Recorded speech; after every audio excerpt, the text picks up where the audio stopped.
가장 답답한 사람들이 그게 이제 수행하고 이런 사람들의 그런 사람 굉장히 많아요. 본질과 현상을 이해를 못하는 거야.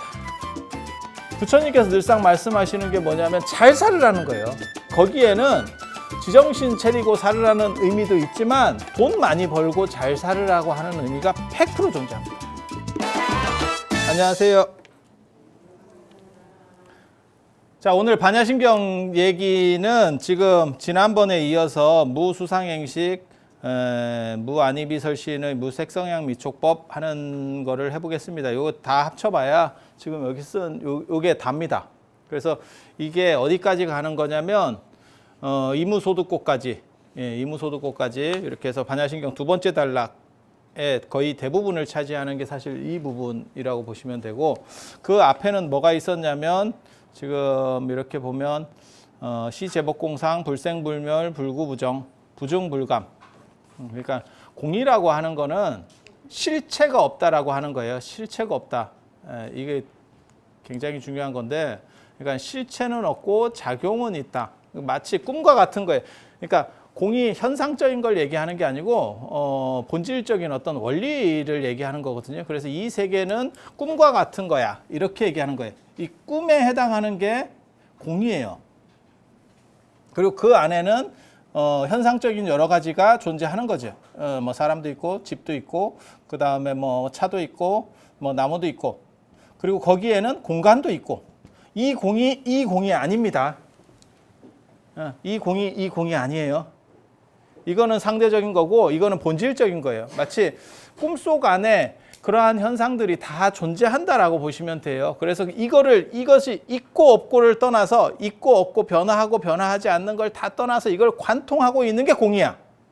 그러니까 영화 매트릭스를 보면 그 안에서 무슨 사건이 벌어지든지 그거는 다 어떻게 보면 시뮬레이션인 거야. 숫자 코드인 거야. 그래서 매트릭스 영화를 보면 맨 처음 시작하고 끝날 때 이렇게 숫자들이 쫙 내려가는 게, 실제로는 그 숫자가, 우리가 인식하는 거는 그 숫자가 존재하는 거고, 걔네들이 볼 때에는 그 현상이 있는 거예요. 그러니까 여러분들은 이런 걸 안 해보셔서 잘 모르시는데, 게임을 생각하시면 돼요. 여러분 애들이 하고 있는 게임이 실제로는 그게 게임 안에서 뭐 캐릭터도 있고 그 다음에 뭐 어떤 놈을 쳐 죽이고 때리고 뭐 하고 있지만, 실제로 그걸 프로그램 안에서 보면 그냥 숫자들이 쫙 흘러가고 있는 거예요. 숫자들이 흘러가고 있는 거야. 그래서 예를 들어서 리니지라고 하는 게임이야. 리니지, 불가사의한 게임입니다. 세상에 뭐 이런 게임이 있나 싶은 그 리니지 게임 하나를 만들어서 그 만드는 사람은 재벌이 됐어요. 그리고 이런 코로나 상황이 돼서 집에만 있으니까 그게 아저씨용 게임이에요. 애들이 하는 게임이 아니에요. 그래서 거기에 많이 지르는 사람이 수억을 갖다 넣어. 두당 수억을 넣어. 그래서 그게 매출이 수천억 이상이 나오는 거예요. 순수익이 수천억 이상이 나오는 거예요. 불가사의합니다.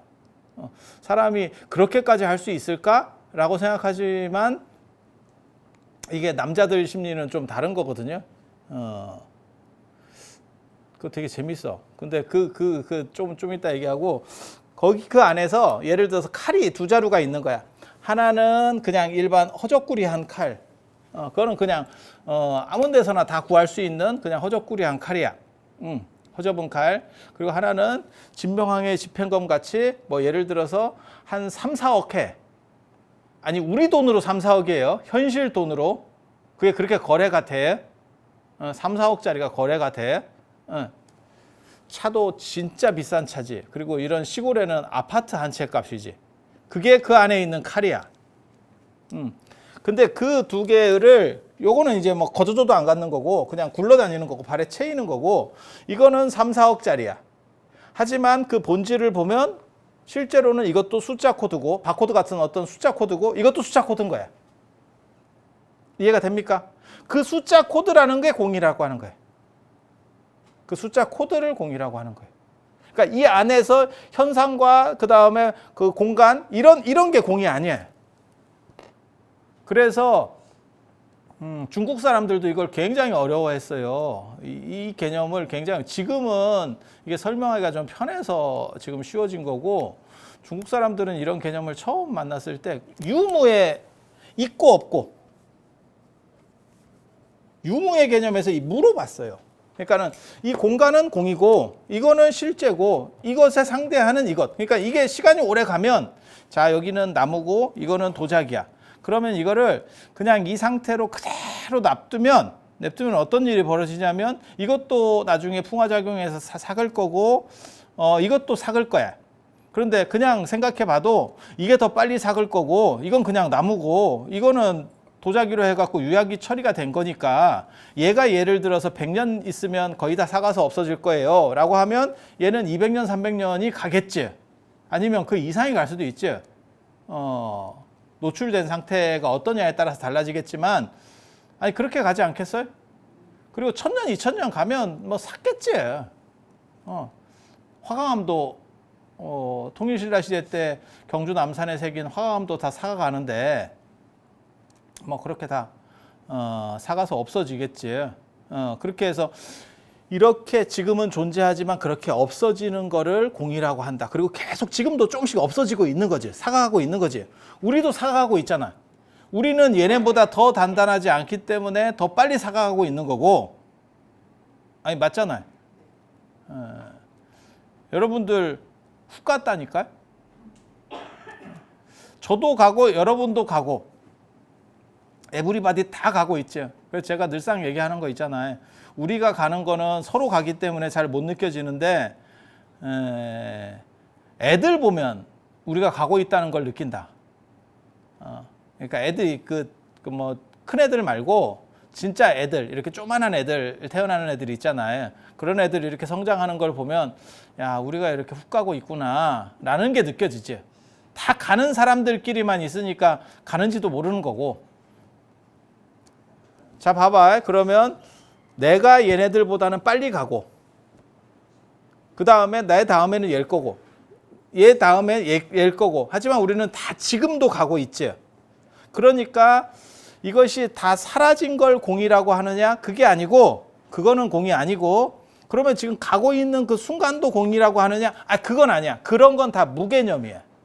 공은 그냥 본질적으로 다 이게 별 볼 일이 없는 거예요. 그러니까 다 대등하게 얘랑 공간이랑 그 다음에 2억, 2, 3억짜리나 이거나 다 똑같은 거예요. 왜? 그건 꿈속에 있는 거기 때문에. 그 게임 안에 있는 거는 로그아웃하고 나오면 끝나는 거예요. 로그아웃하고 나오면. 이해가 됩니까? 그러니까 공은 이 안에 있는 개념이 아니고 이 전체를 나타내는 개념이에요. 전체를 나타내는 개념. 이것은 이 안에서는 이 사람이 왕이 되든 거지가 되든 뭐가 되든 아무 문제가 없이 다 공이야. 공인 거야. 그래서 이것의 균질화라고 하는 것이 가능합니다. 이것의 실체를 한번 보면 모든 차별을 떠나는 거지. 그래서 생도 없고 멸도 없고 불생불멸이고 더러운 것도 없고 깨끗한 것도 없고 부구부정이고 불구부정이고 그 다음에 늘어나는 것도 없고 줄어드는 것도 없고 꿈속에서 돈을 더 벌고 그 다음에 뭐 성장하고 내가 어렸을 때 성장하고 그게 무슨 대단한 의미가 있겠냐는 거지. 본질에서 보면 이걸 잘 이해해야 돼요. 왜냐하면 본질에서 봤을 때 의미가 없다는 거지 현상에서 의미가 없다는 게 아니라니까요. 이제 가장 답답한 사람들이 그게 이제 수행하고 이런 사람들이 그런 사람 굉장히 많아요. 본질과 현상을 이해를 못하는 거예요. 부처님께서 늘상 말씀하시는 게 뭐냐면 잘 살으라는 거예요. 그거는 거기에는 지정신 차리고 살으라는 의미도 있지만 돈 많이 벌고 잘 살으라고 하는 의미가 100% 존재합니다. 왜? 잘 살아야 돈도 많고 사람이 형편이 여유로워야 그거는 저는 100% 동의해요. 사람이 너그러워져. 너그러워지고 그 다음에 마음이 편해. 그러니까 전에 신라호텔 저 사건이 굉장히 있었잖아요. 그 이부진 씨가 그 회장이잖아요. 사장인지 회장인지 난 잘 모르겠는데 뭐 아무튼 뭐 대표잖아요. 근데 거기에 택시기사가 신라호텔 문을 후진을 잘못해서 이렇게 박아가지고 거의 1억 얼마인가의 그걸 손해를 입혔을 때 그걸 회사 돈으로 털었어. 자기 돈도 아니야. 근데 그게 미담으로 나오는 거야. 근데 그렇게 될 수 있는 게 우리가 만약에 예를 들어서 1억 이상의 손실을 봤어. 내가 가게 하나 이렇게 운영하고 있는데 누가 택시가 들어와 갖고 내 가게를 받아서 내가 영업 손실이 엄청나고 이거 인테리어 다시 해야 되고 이런 손실을 입었어. 이거 치명적 타격이에요. 이거 참을 수 없지. 아니 그렇지 않아요? 그냥 웃으면서 넘어갈 수가 없어요. 예를 들어서 지하철을 타다가 신발이 밟혔어. 웃으면서 넘어갈 수 있어. 웃으면서 넘어갈 수 있어. 하지만 내가 가게 하나 꼴랑 유지해가지고 이거를 먹고 살고 있는데 우리 집안 식구 전체가 지금 먹고 살고 있는데 그거를 갖다 박아가지고 내가 지금 당장 골치 아파지게 된 거야. 소송 들어가지. 합의가 되면 모르지만 합의 안 되면 바로 소송입니다. 그러니까 이 사람이 더 나쁜 사람이고 저 사람이 더 좋은 사람이다라고 얘기하는 게 아니에요. 그 환경이 그 사람을 나쁘게 만들고 그 환경이 그 사람을 편안하게 만드는 거예요. 편안하게 만드는 거야. 그래서 인간의 차이가 존재하는 것은 아니지만 실제로 그러한 현상적인 부분에 있어서 미치는 영향은 굉장히 큽니다. 미치는 영향이 굉장히 커요. 그래서 여기서도 잘 봐야 될 게 이거는 본질적으로 전체가 공이라는 얘기고 이 현상에서 차이가 없다라는 얘기는 절대 아니에요. 방금 제가 얘기했잖아요. 나라고 하는 사람하고 이부진 씨 같은 사람하고 같은 인간이지. 뭔 차이가 있겠어. 하지만 나한테 만약에 1억 5천의 데미지를 누가 줬어. 야 그러면 못 참지.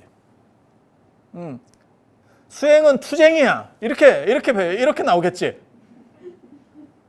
참는 게 미덕은 아니다. 무언가를 가르쳐야 된다. 저 사람에게 가르쳐야 된다. 이렇게 당위성을 세우고 나오겠지. 그런데 예를 들어서 뭐 시장이나 어디 이렇게 마트나 이렇게 가가지고 그 사람이 뭐 예를 들어서 한 1, 2천 원짜리를 속였어. 먹고 살기 힘드니까 저런갑다. 이러고 넘어갈 수도 있잖아. 그 정도는 우리가 그런 걸 가지고 막 따지진 않잖아. 물론 잔 걸로 기분 상할 때도 있어요. 저 같은 경우는 운전면허가 없어서 택시를 많이 타는데 택시 타면 무슨 일이 있냐면 목적지나 얘기하고 문이나 닫고 누르면 될 건데 시작하자 문 열자마자 누르는 사람이 있어. 그거 차이도 없어. 내가 보기에는 거의 차이가 없는데 기분이가 나빠. 아니 그게 뭔 대단한 차이가 나겠어. 그래봐야 그게 몇 초 차이인데 다 해봐야 한 20초 차이 나는데 그걸로 물론 그게 딱 결정적인 때 걸려서 한 120원인가 얼마 더 나갈 수도 있겠지.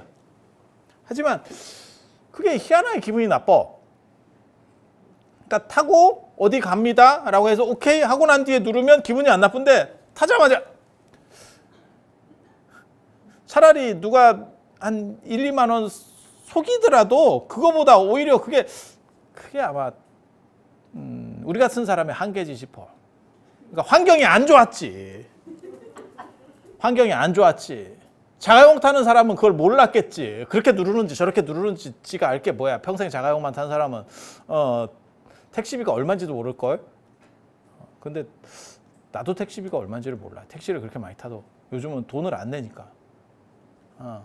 돈을 내는 게 아니고 전부 그냥 카드로 하니까 저같이 대중교통을 많이 이용하는 사람도 실제로 모르긴 하는데 아무튼 그런 거죠. 그런 거죠. 그래서 제가 이게 요 안에서 후덕하고 좋고 어쩌고 이런 것들은 대부분 이 안에서 결정되는 거예요. 그게 본질은 아니야. 본질은 그런 재벌도 인간이고 나도 인간이고 그 본질에서는 다 공이야. 결국은 다 똑같은 상황인 거고 하지만 이 현상적 차이는 분명하게 인지해야 돼. 그리고 현상적 차이에서 성공하는 게 그게 꿈으로 얘기하면 똑같은 꿈을 꿔도 악몽과 길몽의 차이라고 보시면 돼요. 네. 그래서 그게 똑같은 거 아닙니까? 그렇게 생각하는 사람들이 대부분 발전력이 없어. 그리고 불교는 그렇게 얘기하지 않아. 네가 본질이 이렇다는 걸 이해하고 그 다음에 노력해서 최선의 조건을 잡아 라고 얘기하는 거예요. 그래서 이거는 굉장히 중요해요. 이거는 굉장히 중요해요. 불교를 보통은 아까 제가 설명한 것처럼 이런 거 사각하고 있다.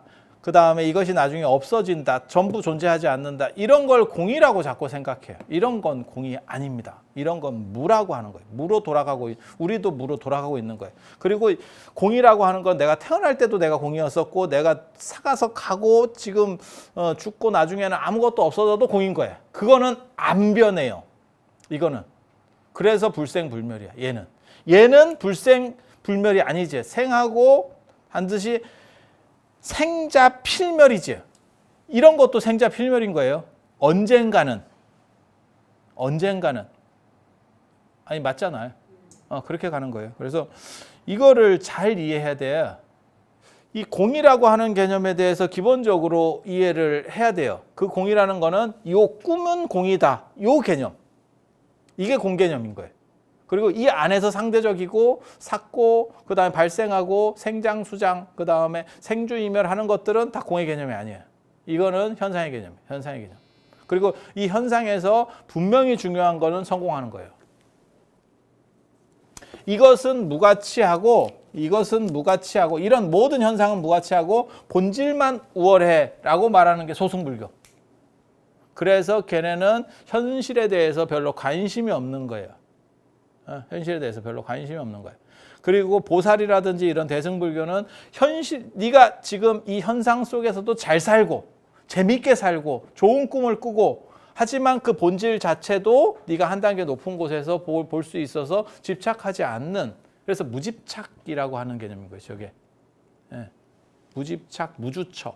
머물지 않고 집착하지 않고 언제나 흘러가면서 거기서 재밌게 살면, 재밌게 행복하게 기쁘게 살면 돼.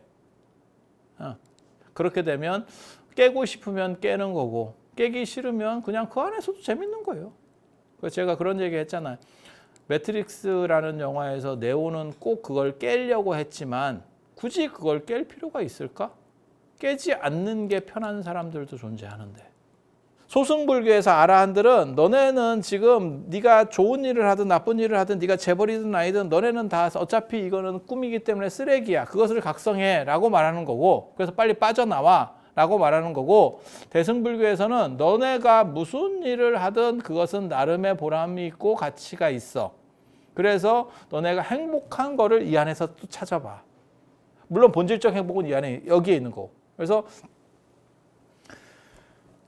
제가 연극이나 영화 얘기하잖아요. 그런 걸 생각을 해보세요. 연극이나 영화를 보면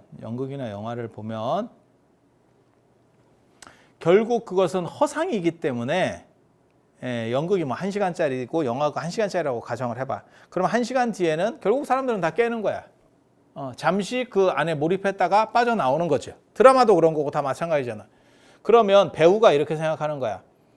야, 어차피 1시간짜리인데 연기를 그렇게 죽자고 할 필요가 있냐? 좀 편하게 하면 괜찮은 거 아니야? 그럼 골로 가는 거예요. 관객도 마찬가지예요. 내가 돈을 주고 안 그러면 무슨 뭐 TV 프로를 틀어놓고 이렇게 딱 보고 있는데 어차피 1시간 뒤면 저건 뭐 다 설마 주인공이 죽겠냐? 이런 식으로 생각을 하면 재미가 없지.